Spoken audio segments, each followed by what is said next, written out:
just to have experience, to know a little bit about Buddhism and meditation.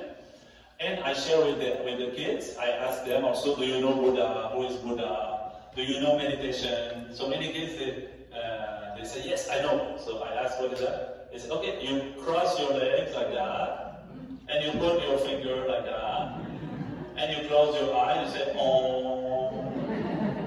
And nowadays we have all these kind of stereotype about meditation. So actually it's good. We have some kind of open mind about that. It's good.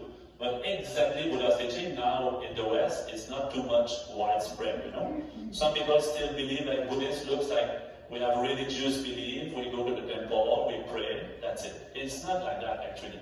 Buddha's teaching is very science of the mind, is a psychology, is a philosophy, a path to happiness. So today I don't have too much time to share.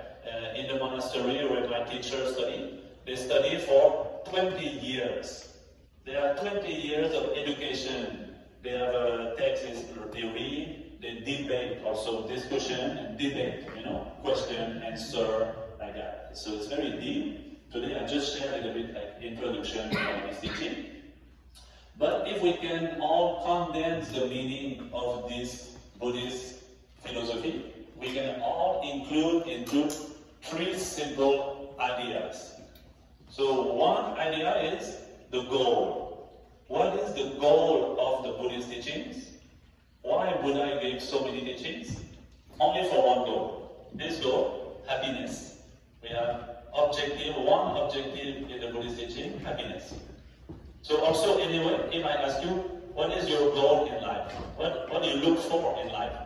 For example, why you come here?